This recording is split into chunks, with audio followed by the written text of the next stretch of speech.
Merci beaucoup, Monsieur Jean-Pierre. Je sais que c'est toujours difficile pour moi de parler de moi-même. Ça a toujours été une chose que euh, j'évite souvent. Mais je pense que, à part être femme congolaise, euh, aussi celle qui lutte pour le droit des jeunes, et aussi qui est dans les instances de prise de décision sur la scène internationale. Je ne pense pas s'il y a vraiment autre chose à ajouter, mais mon parcours est connu par ceux qui s'intéressent.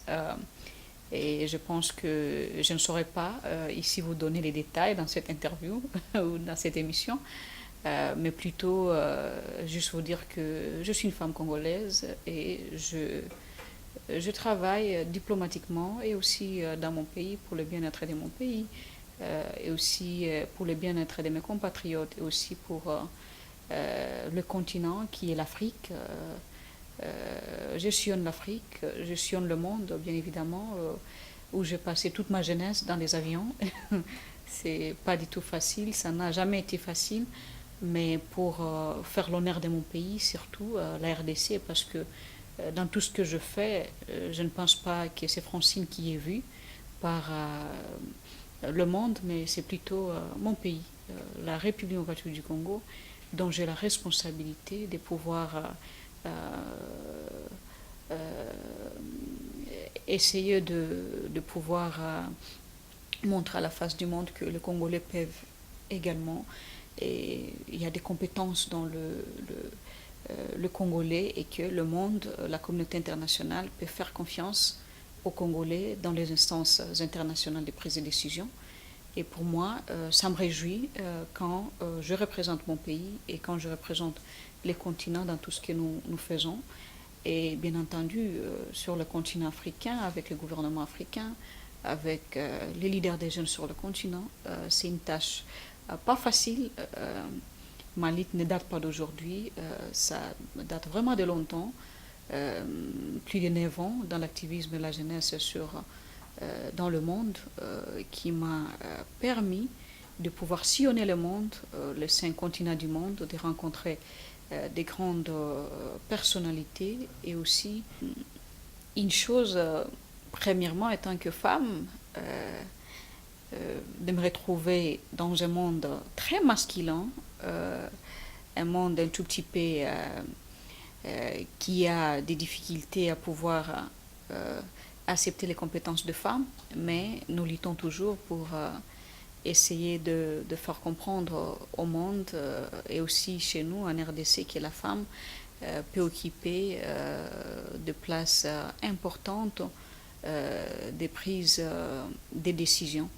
Donc bref, moi ce qui me réjouit c'est de voir que les Congolais sur la scène internationale sont là et participent aussi dans les instances de prise de décision et aussi pour nous permettre de pouvoir avoir les oreilles sur ce qui s'est dit sur notre pays et les. Alors, le président Joseph Kabila souhaitait vivement voir un renouvellement de la classe politique dans notre pays. Pourquoi vous, qui êtes très brillante, élue 2 fois à la tête de l'Union panafricaine de la jeunesse, pourquoi vous ne saisissez pas cette occasion pour répondre à cet appel? Très brillante. Ça me réjouit de l'entendre de vous, Monsieur Jean-Pierre. Mais je pense que chaque chose a son temps. Le Congo est grand et moi je pense qu'à part moi, il y a plusieurs d'autres Congolais qui ont des compétences. Et à mon humble avis, je pense qu'il faut toujours donner le temps au temps, il ne faut jamais se précipiter. C'est une question de destin. Le destin même dans un lac, ça peut toujours venir vous chercher. Le destin, même si vous êtes caché quelque part, ça viendra toujours vous chercher. Donc, je crois au destin et nous respectons tous la décision du président de la République parce que c'est une décision louable et que nous allons accompagner son programme pour le bien de la RDC, pour le bien du Congo. Et ça nous réjouit de voir que le président a fait un choix très judicieux pour permettre à la RDC de pouvoir avancer. Oui, justement, en parlant de la décision du chef de l'État, comment vous avez accueilli la désignation de Chalari comme candidat de Front commun? Oui, le président a respecté la Constitution. C'est d'abord la chose qui nous concerne le plus et c'est la chose qui est... c'est vraiment une chose qui va aider les pays à aller de l'avant et surtout faciliter à ce que ce processus électoral puisse se dérouler bien et qu'il y ait la paix et la stabilité dans notre pays.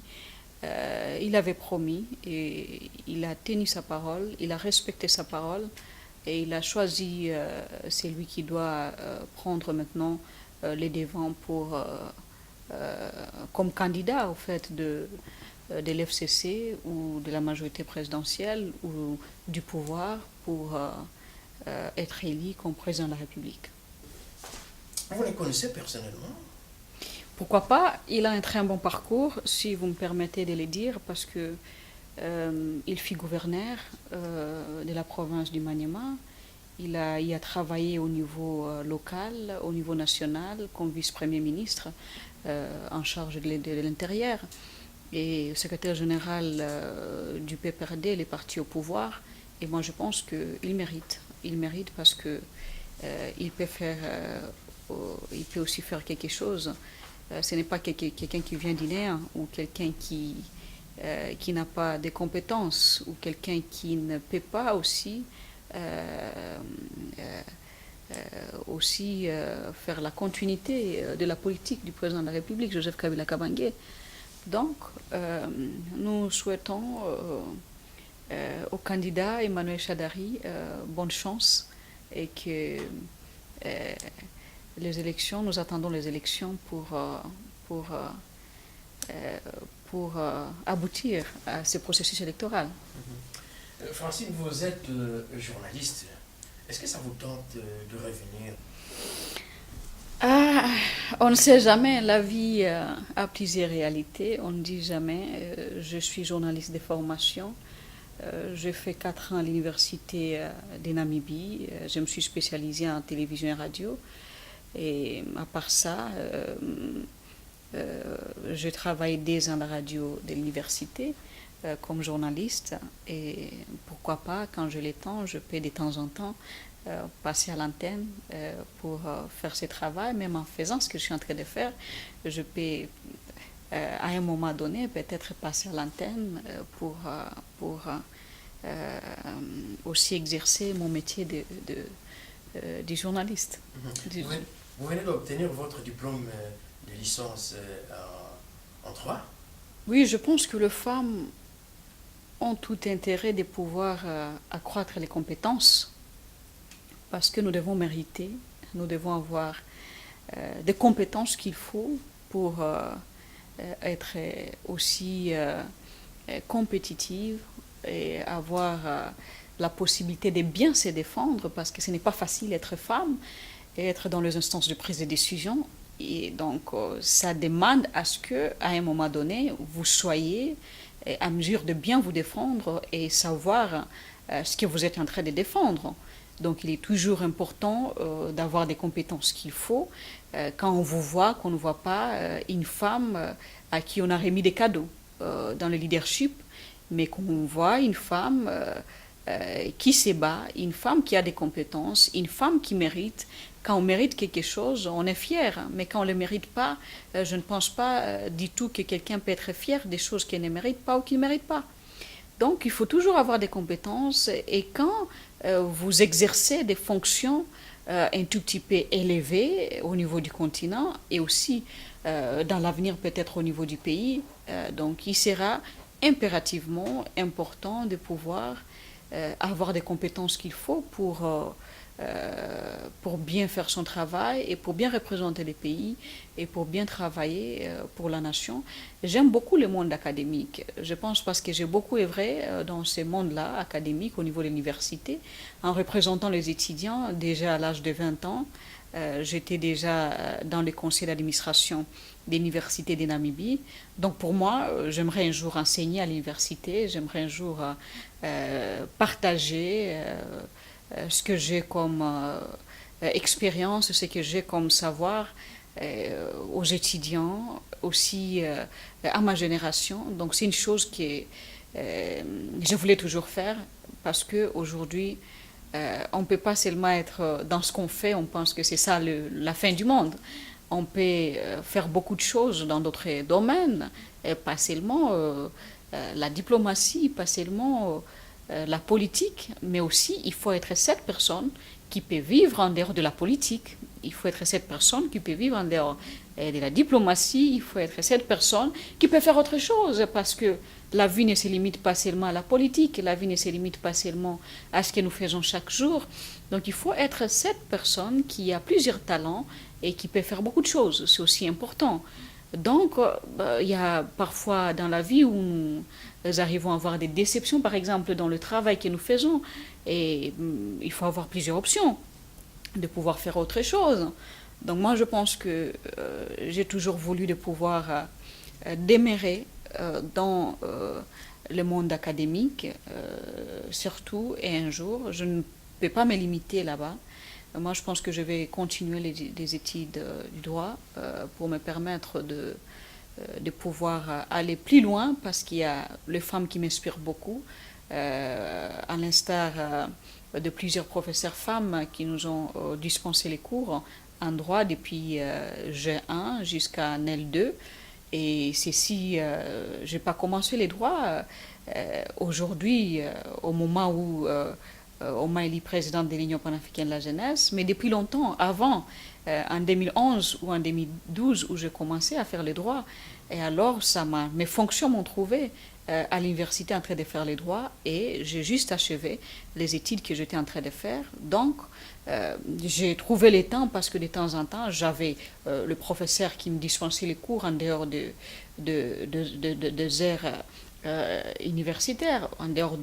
J'avais des heures supplémentaires où le professeur, j'arrivais à atteindre mes professeurs pour avoir des cours supplémentaires et aussi de temps en temps, j'avais mes collègues étudiants avec qui s'assoient dans mon bureau, on s'est discuté un tout petit peu. J'ai eu à faire mon stage au parquet de Calamou. On m'a vu là-bas, les étudiants me voyaient, j'étais avec tous les étudiants, mes collègues, et avec les juges qui étaient là-bas, au parquet de Calamou, et le procureur également. Donc j'ai eu le temps de faire sérieusement le droit, pas seulement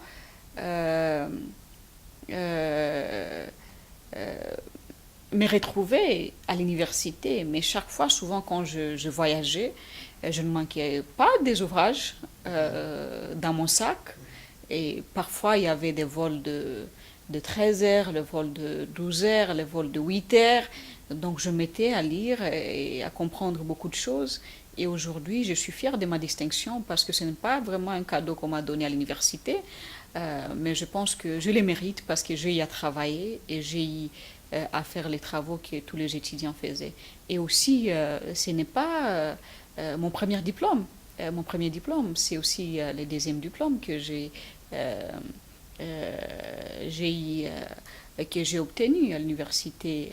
Donc moi, je pense que j'aime le monde académique et pour moi, je devais faire les droits parce que quand je suis arrivée à l'université de Namibie, il y avait un problème parce que je trouvais les common law qui n'est pas praticable chez nous en RDC. Nous ne sommes pas dans cette famille du droit.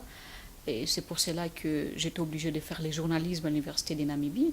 Et puis après, quand je suis rentrée au pays, comme je voulais toujours faire les droits, j'étais obligée de m'inscrire à l'université protestante au Congo pour étudier les droits. Et je suis vraiment fière d'être encadrée dans cette université et d'avoir obtenu mon diplôme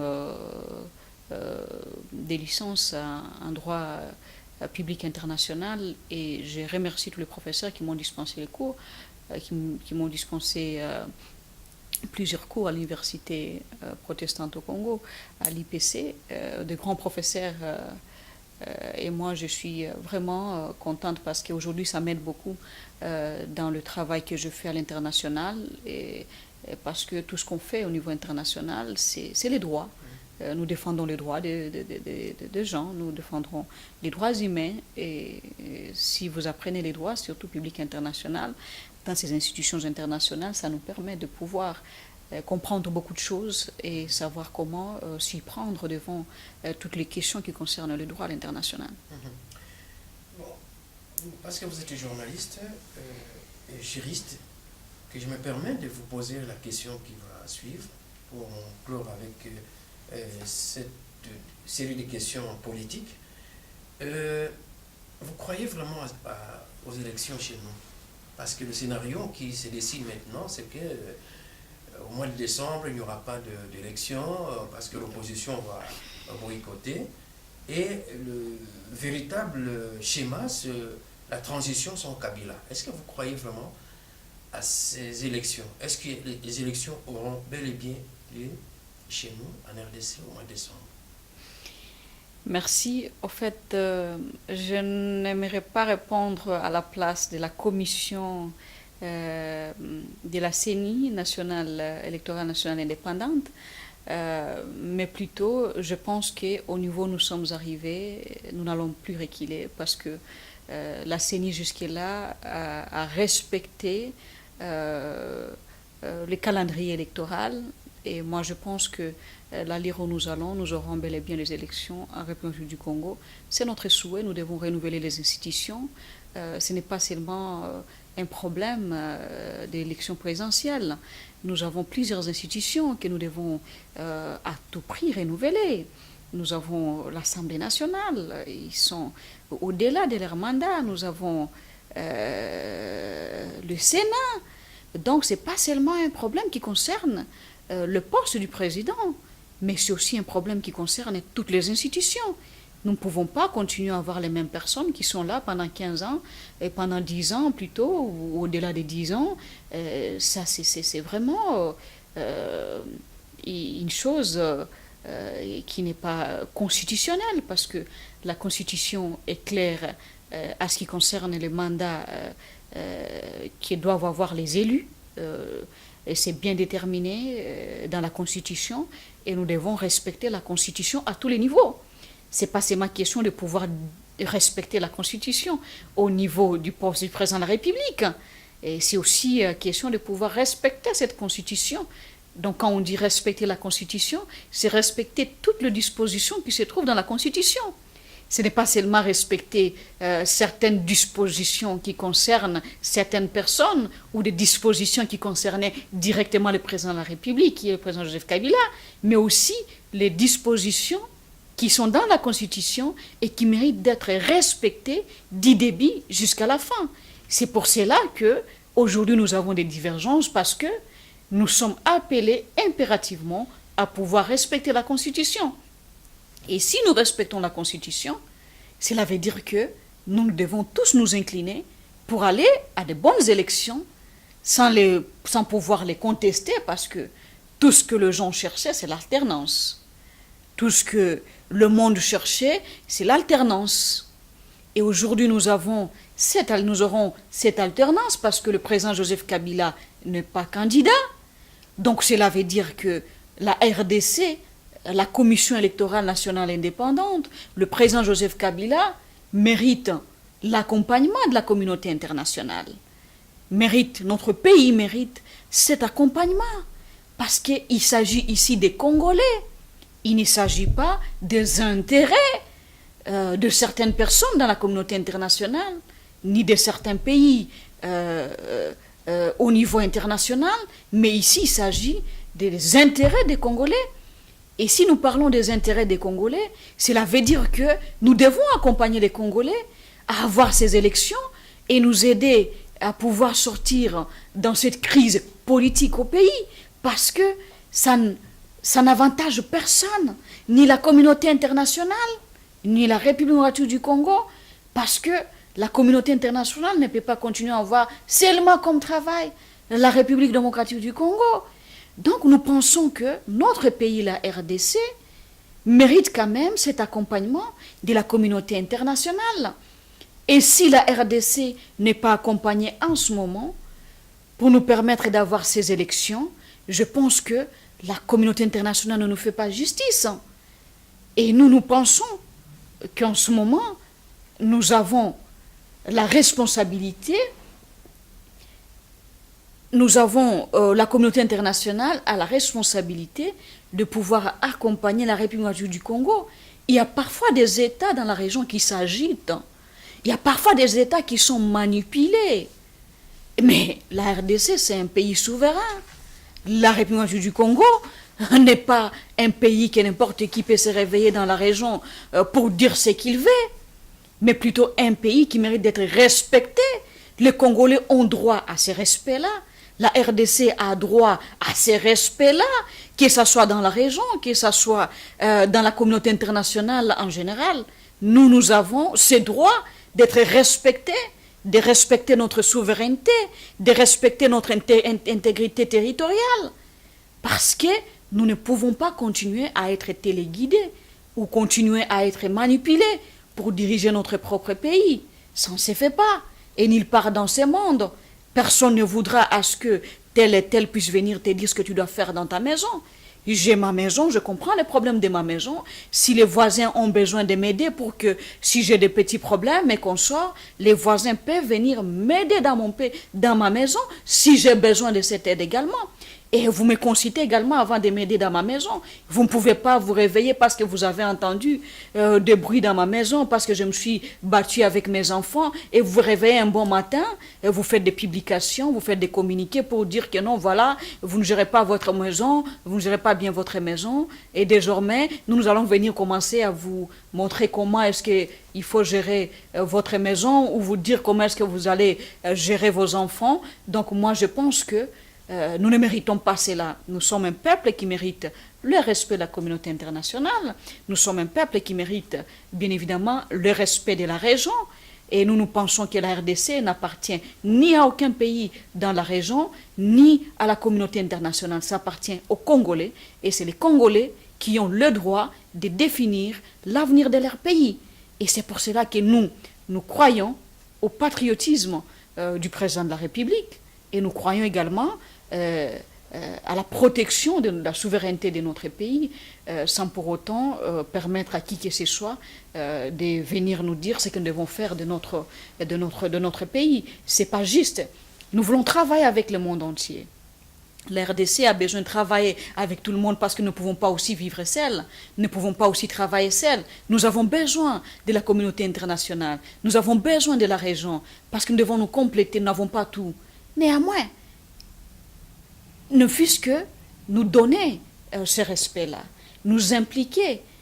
Et aussi, nous ne pouvons pas accepter à ce qu'il y ait de personnes qui sont fabriquées ni à l'ouest, tout comme au sud, pour venir nous imposer comme nos dirigeants. Les Congolais ont droit de se choisir leurs dirigeants, et ces dirigeants ont la responsabilité de servir les Congolais et rien que le Congolais.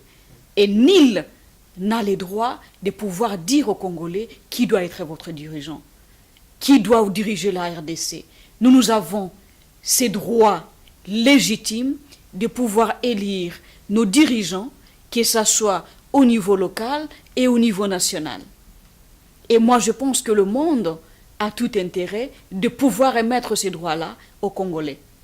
Et nous avons besoin de cet accompagnement de la communauté internationale, si je peux le dire, parce que j'ai cette responsabilité également de parler de mon pays, parce que avant d'être africaine, je suis d'abord congolaise.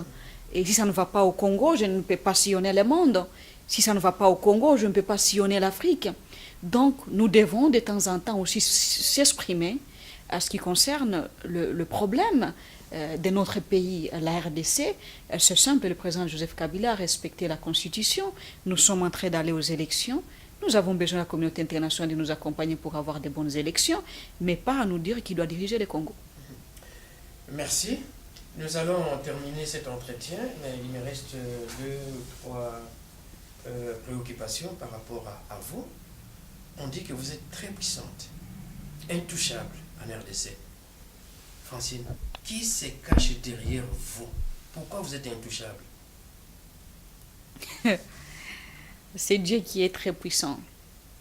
Aucune personne dans ce monde est puissant, et surtout pour nous les chrétiens, nous savons que c'est Dieu qui est puissant. Et je pense que les gens se trompent souvent parce que je suis un tout petit peu parfois fermée. Et je pense que c'est ma nature. Certes que je suis ouverte, mais je reste un tout petit peu dans mon coin, même si il y a l'accès de gens, surtout des jeunes gens et tout le monde. Et je fais mon travail et je pense que je mérite là où je suis. Pour ne pas trop parler de moi, j'ai un parcours, j'ai y à travailler et je travaille chaque jour avec le soutien de mon pays, avec l'accompagnement de mon pays, parce que là où je suis, je ne me représente pas, je représente la République démocratique du Congo. Et comme fonctionnaire international, j'ai droit au soutien du pays et j'ai droit à l'accompagnement du pays. Donc Francine Muyumba est juste l'humble serviteur de la RDC et du continent dans tout ce que je fais, et je pense que c'est simple que ça. Certes que c'est un tout petit peu difficile pour des personnes de notre génération de pouvoir s'imposer, de pouvoir se faire une place dans les instances de prise de décision. Et cette résistance, je pense que ce n'est pas donné à plusieurs jeunes gens de ma génération. Et parfois et souvent, mon âge ne correspond pas à ce que je fais. Mon âge ne correspond pas à ce que je fais, parce qu'en lingala, nous disons « baïbanga bomwana ». Donc, toute la jeunesse, ma jeunesse, je l'ai passée dans le travail. Et je ne le regrette pas. Certes qu'il y a des choses parfois qu'on cherche à rattraper étant que jeune, parce que et je suis humain, et je peux vouloir faire certaines choses. J'aimerais avoir la vie comme tous les jeunes, à m'habiller comme tous les jeunes et à faire tout ce que je veux, mais parce qu'il y a ceux qui me voient, qui me regardent comme modèle, et je suis censée mener cette vie avec beaucoup d'attention, avec beaucoup de réserves sur certaines choses. Il y a des choses que je me permets de faire, il y a des choses que je ne me permets pas de faire, parce que c'est comme ça le leadership, et ce n'est pas du tout facile, ça n'a pas commencé aujourd'hui, ça a commencé depuis à l'université. Je perdais souvent les amis parce que mes amis pensaient que j'étais plus dans le travail que les raccorder les temps. Et je ne le regrette pas, parce qu'aujourd'hui, c'est une chose qui a fait la fierté de mon pays. Et je ne pense pas que je suis puissante. Je suis un tout petit peu rigoureuse dans le travail que je fais. Et je suis un tout petit peu une personne qui respecte le principe et le travail. Oui, c'est vrai, vous avez raison. Vous voulez faire comme tout le monde, mais les obligations, les responsabilités. Mais au fait, il y a beaucoup de mythes autour de vous, Francine. Vous voulez poser toutes les questions, M. Jean-Pierre? Je vais terminer par là. Mais vous êtes une femme, et autour de vous, il y a toute une histoire sur vous. Les gens disent, vous êtes marié, vous n'êtes pas marié. Monsieur Jean-Pierre, la vie privée, c'est géré en privé. Donc, la vie privée n'est pas publique. Et certes que c'est pas facile de répondre à votre question, mais juste vous dire que...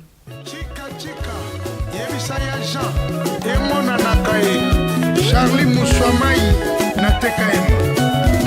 Bibi Soup, Raga, Diao Dimba la princesse, Blaise Wanga, boulevard des stars, Hélène Kalemba, Brigitte Kiambi, Mamina RTNC, Mama Wiva, Lolo Milolo, Mbouyi Bouéboué, Mbaka Ikombe Tata Mapassa, Pepe C2 Lilia Mwana Mama Mipendu Malili na Licerne Honorable Somida, adieu ma belle-sœur Hortense Menga Maïna Genève.